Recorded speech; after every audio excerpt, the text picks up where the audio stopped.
Assalamualaikum warahmatullahi wabarakatuh. Halo, apa kabar Sobat Kang Suki semuanya, teman-teman mahasiswa.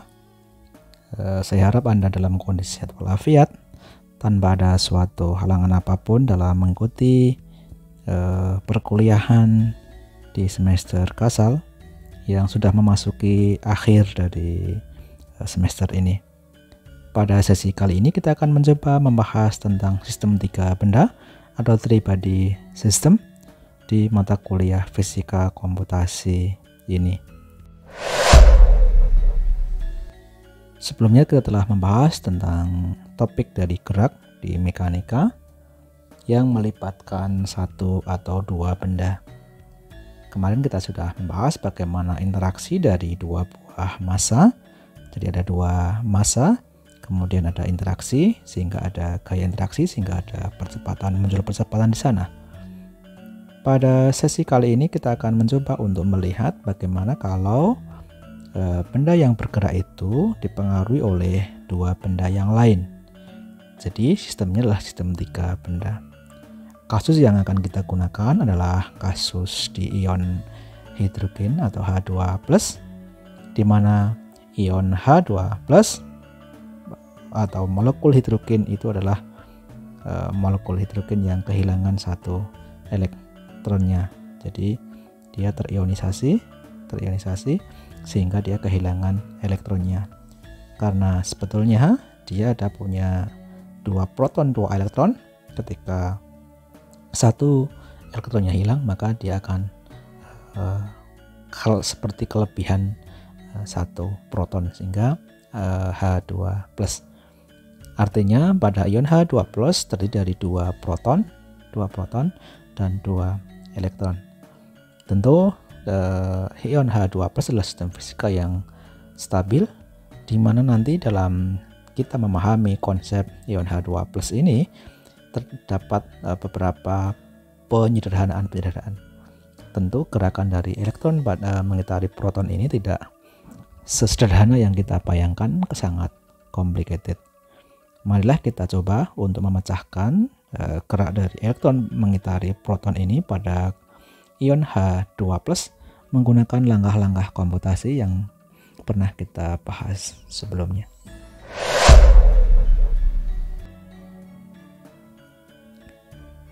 Langkah yang pertama dan yang kedua itulah pemodelan dan penyederhanaan model. Ya, karena kita tahu bahwa gerakan dalam yang kita amati, gerak elektron yang kita amati, yang kita pelajari dalam kasus ini sangat complicated, sangat rumit, karena ukurannya yang sangat kecil dan variabel-variabel yang mempengaruhinya juga sangat banyak. Maka kita akan mengasumsikan dari model kita adalah bahwa kedua proton itu tidak bergerak. Jadi dia terletak fix di satu titik mereka. Kemudian elektron mengorbit pada kedua proton. Ya, jadi elektron itu mengorbit pada kedua proton, di mana elektron yang mengorbit pada kedua proton itu dipengaruhi oleh gaya interaksi yang kita sebut dengan gaya Coulomb. Berikutnya penyederhanaan yang kita lakukan bahwa sifat-sifat alami proton dapat diabaikan. Jadi karena memang massa dari proton itu jauh lebih besar dibanding dengan massa elektron, walaupun muatan dari elektron dan proton adalah sama, 1,602 kali 10⁻⁻19 Coulomb. Dengan demikian nanti kedua proton itu akan diletakkan pada titik 0 di tengah-tengah seperti itu. Jadi kalau nanti ini ada proton, ini proton, ini jaraknya adalah sama, nanti jaraknya sama, ini proton seperti itu.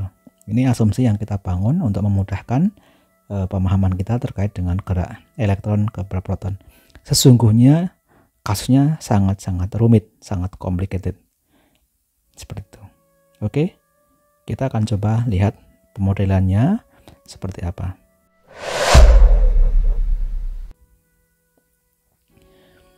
Jadi kita punya model di mana P1 itu adalah letak dari proton pertama, jaraknya di D, dari titik ini 0,0 ya, 0,0. Ini adalah jaraknya adalah D, ini D, makanya posisinya adalah D,0, itu artinya X-nya D, Y-nya 0. Untuk proton yang kedua, dia punya letak di min D, 0, artinya dia di samping kiri dengan jarak yang sama dari pusat koordinat seperti itu. Oke, ini theta 1, ini theta 2. Elektronnya letaknya di X, Y, dimana kalau kita menarik antara garis antara elektron dengan proton pertama, ini adalah yang warnanya hijau, ini adalah R1. Sedangkan untuk dari titik letak elektron X, Y ke P2, ini adalah garis warna merah yang disebut dengan R2. Seperti itu. Nah, tentu ketika kita lihat ada dua buah muatan, dia ada gaya interaksi, gaya Coulomb ya, gaya Coulomb antara elektron dengan proton ini. Karena ini negatif, ini positif, maka arahnya akan ke sini ya. Ini sebagai F1 lah gaya interaksi antara muatan elektron dengan proton di sini. Yang F2 juga sama untuk proton kedua dengan elektron ini. Ini F2-nya seperti itu. Tentu Anda sudah pernah belajar di sana. Nah, sesuai dengan hukum Coulomb, kalau kita lihat untuk F1-nya berapa? F1-nya berarti ya, karena ini K kalikan dengan E, ini dengan E juga muatannya, karena negatif maka ini min K E kuadrat per R1 kuadrat. Ini ada R1 kuadrat sini. Ini jaraknya. Jarak terdekat antara E dengan D, itu jarak menggunakan garis lurus. Kemudian untuk F2-nya juga sama, yaitu min K E kuadrat per R2 kuadrat. Bagaimana kalau kita pengen mengetahui R1 itu berapa sebenarnya? Kan gitu kan. R1 ini apa? Kan ini ada posisinya adalah X, Y ini. E-nya itu X, Y. Berarti jarak R1 itu dapat kita ketahui kalau ini kita buat garis ke bawah gini. Ini kan Y nih. Ini kan Y. Ya, Y. Nah, sedangkan yang ini adalah apa? Di sini itu adalah X, ini adalah D. Maka ini jarak ini adalah apa? Ini adalah X min D tentunya. Oh, dengan menggunakan teorema Pythagoras berarti R1 kuadrat sama dengan ya berarti X min D kuadrat plus Y kuadrat seperti itu. Jadi itu untuk untuk R1-nya. Kalau R2-nya juga sama. R2-nya berarti kan ini X, ini kan ini sendiri X, ini D. Berarti dari titik P1 ke titik X ini jaraknya berapa? Ya berarti X plus D. Nah, berarti X plus D kuadrat tambah Y kuadrat. Itu untuk R2 kuadratnya. Seperti itu. Nah, sekarang bagaimana kalau kita ingin menguraikan gaya-gaya yang bekerja yang ada dalam sistem ini? Ini adalah kalau kita uraikan, ini adalah F1 arah Y kan, F1 arah Y. Kalau kita uraikan yang arah X, untuk F1-nya bagaimana? Kita proyeksikan untuk arah Y-nya seperti itu. Ini arah X-nya ya, ini arah X, ini arah Y. Nah, demi halnya untuk yang F2 ya berarti kita uraikan ke sini. Ini yang warnanya coklat adalah F2 arah Y, dan ini yang ke sini yang merah tua ini adalah F2 arah X. Berarti dalam hal ini kita bisa menguraikan gaya-gaya yang bekerja pada E ini untuk arah X dan arah Y. Seperti itu. Nah, kalau ini adalah theta 1 ya, ini berarti adalah di sini adalah theta 1 juga, maka yang F1 Y yang ini itu adalah F1 sin, karena ini kan di depannya kan, inilah di depannya. Sedangkan yang F1X itulah F1 cos theta 1. Saya kira sudah paham sekali. Sama halnya untuk yang F1Y dan F2Y dan F2X juga sama. Karena ini adalah theta 2, ini adalah theta 2. Ya, sudut yang berseberangan kan. Kalau begitu yang ini adalah F2Y adalah sinusnya, F2X adalah kosinusnya dari F2, seperti itu. Saya kira mudah. Nah, kalau kita lihat theta 1 itu berarti kan ini di sini. Ini ada tadi Y. Inilah X min D. Inilah R1. Kalau begitu sinnya adalah di depannya dibagi dengan R1. Berarti Y per R1 untuk sinnya. Untuk cos theta 1 adalah X min D tadi dibagi dengan R1. Demikian halnya untuk yang theta 2. Theta 2 tentunya kalau sinnya di depannya ya ini Y per ini tadi ya, X plus D. Sedangkan cosnya ya berarti yang ini X plus D dibagi dengan 2. Jadi ini Y per R2 per R2, kemudian cos theta 2 nya adalah X plus D dibagi dengan, oh ini adalah R, sini R2 ya, ini R2, seperti itu. Oke, jadi ini kita sudah memperoleh F1X, F1Y, F2X, F2Y. Nah, sekarang kita akan mencoba untuk memodelkan model secara matematik ya, untuk persamaan diferensial kedua dari posisi dari elektron X dan Y-nya, atau yang kita kenal dengan percepatan. Kita akan mencari percepatan dari gaya-gaya yang bekerja di sini. Oke. Oh ya, ini tadi salah, ini R2 ya, ini R2. Ini R2. Jadi kita sudah memperoleh seperti kasus ini yang tadi kita sudah lihat bersama. Bagaimana model matematika dari kasus ini? Kita akan mencari AX-nya. AX itu adalah sigma Fx dibagi dengan M. Masanya adalah massa elektron, di mana sigma F adalah F1X plus F2X dibagi dengan M. F1X-nya adalah min K E kuadrat per M. Tadi karena X itu adalah cos, maka inilah X min D per R1 pangkat 3. Kenapa pangkat 3? Karena tadi ini adalah R1 kuadrat dikalikan dengan R1. Berarti R1 pangkat 3. Demikian halnya untuk yang Y, R2 kuadrat dikalikan dengan R2, maka R2 pangkat 3. Seperti itu.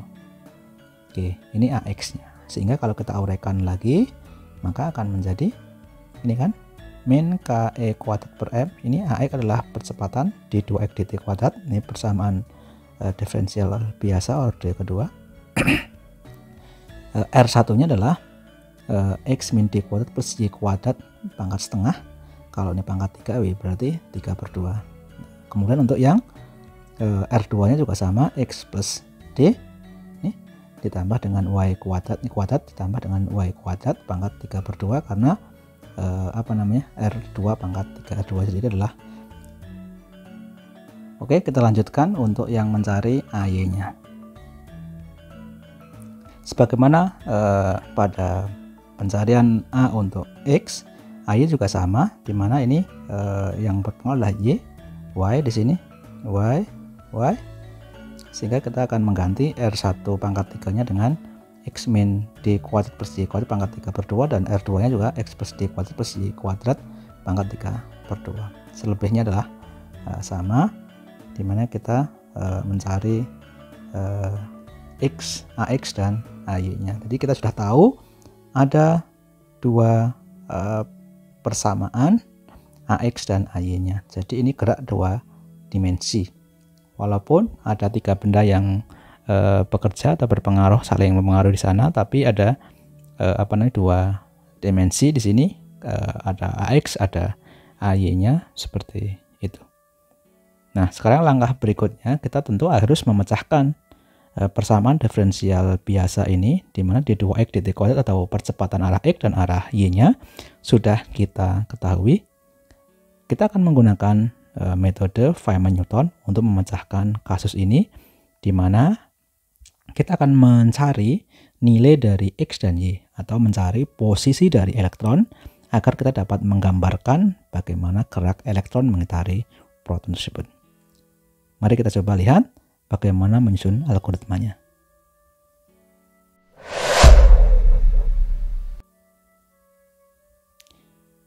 Ya, ini adalah kita harus menyusun algoritma langkah ketiga, menyusun algoritma dari kasus yang kita coba pelajari dengan menggunakan algoritma metode Feynman-Newton.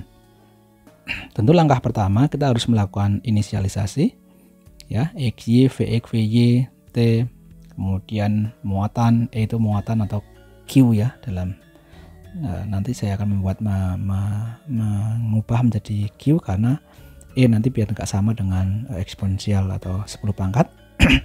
K itu adalah tetapan Coulomb, M adalah massa elektron, dan H adalah time step-nya. Kita juga harus menentukan T max-nya juga. Ini orangnya T max-nya mau berapa, nanti kita tentukan juga.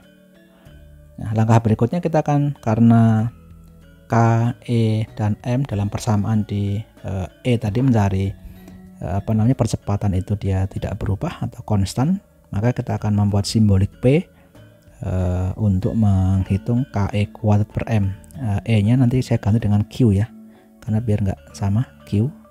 Nah, nanti KQ kuadrat per M negatif seperti itu. Kemudian langkah berikutnya kita akan memulai loop. Apa yang kita loop? Yang pertama kita menghitung AX AY. Ingat, AX AY nya ini adalah untuk belum setengah langkah, jadi untuk yang awal. Ini AX AY. Nanti saya simbolkan dengan, biasanya saya simbolkan dengan AFN dan AYFN gitu, AFNY, AFNX dan AFNY seperti itu. Nah, bagaimana menghitungnya? Ya, AX AY seperti tadi ya, sudah kita lihat pada slide sebelumnya, di mana kita sudah mendapatkan AX dan AY-nya. Kemudian kita outputkan, apakah Anda mau mengoutputkan T, VX, VY, XY, AX, AY, silahkan. Ini adalah tempat di mana Anda bisa menyimpannya atau mengeluarkannya ke dalam monitor atau kemudian misalnya Anda menyimpan dalam list atau disimpan dalam dalam printer, cetak dan sebagainya. Ini bergantung dari yang kita maui. Ya, kemudian kita langkah berikutnya menghitung X setengah langkah dan Y setengah langkah, di mana X setengah langkah itu sama dengan X mula-mula ditambah dengan VX. Ini VX sekarang, VX sebelumnya dikalikan dengan H per 2. Untuk H setengah langkah, Y setengah langkah juga sama seperti itu. Di sini nanti kita akan menghitung V setengah langkah untuk X dan Y, di mana kedua VX dan VY setengah langkah inilah yang akan kita gunakan yang paling penting untuk menghitung X dan Y satu langkah depannya. Kita akan menghitung A setengah langkah, dan di mana A setengah langkah adalah AX setengah langkah dan AY setengah langkah saya simbolkan dengan half, itu setengah langkah artinya. Yang ini akan digunakan untuk menghitung VX dan VY-nya. Nah, ini kita harus mengupdate nilai dari XY, di mana X adalah X mula-mula ditambah dengan H dikalikan dengan VX setengah langkah. Jadi ini yang tadi saya mengatakan paling penting, VX setengah langkah dan VY setengah langkah untuk Y-nya. Yang ini ya. Baru kemudian kita gunakan nilai A setengah langkah, AX setengah langkah dan AY setengah langkah untuk menghitung VX dan VY-nya. VY-nya ketemu ya, yang bukan setengah langkah tapi satu langkah di depannya sudah dapat kita hitung. Nah, kemudian langkah ke-11 kita mengincrement atau menambahkan satu time step, di mana nanti kita akan ulang sampai T-nya maksimum ya, step ke-12. Dan kalau sudah maksimum Anda selesai. Apakah Anda mau menggambarkan, memplot atau apapun, silakan dilakukan dari algoritma ini, nanti Anda sudah mengetahuinya seperti itu. Jadi selesai. Kira-kira seperti itu algoritma dari metode Feynman-Newton untuk kasus gerak elektron mengitari proton. Jadi sangat-sangat mudah. Nah, nanti kita akan melihat bagaimana satu kasus ini ya kita akan mencoba untuk membuat program Python untuk menggambarkan lintasan elektron mengitari proton dalam molekul hidrogen yang terionisasi. Nah, nanti D-nya, parameter D-nya adalah 5,35 kali 10⁻11 meter. D-nya ini jarak tadi ya, jarak dari titik proton ke titik pusat koordinat. Posisi X dan Y-nya mula-mula adalah min 2,4 kali 10⁻10. Untuk Y-nya adalah plus 2,4 kali 10 pangkat min 10. Vx Vy-nya sama, min 2,8 kali 10⁻5 meter per sekon, artinya ini arahnya ke bawah. Kemudian H-nya, time step-nya 5 kali 10⁻19. Tetapan kulomnya 8,99 kali 10⁻9. Kemudian muatan proton adalah 1,6 kali 10⁻19. Dan massa elektron 9 kali 10 pangkat 9,11 kali 10 pangkat min 31 kg, serta Tmax-nya adalah 2 kali 10 pangkat min 14 sekon. Nah, bagaimana cara membuat programnya dan bagaimana hasilnya? Nanti kita coba Anda lihat paparan saya pada video berikutnya. Oke, selamat belajar dan sukses selalu untuk Anda.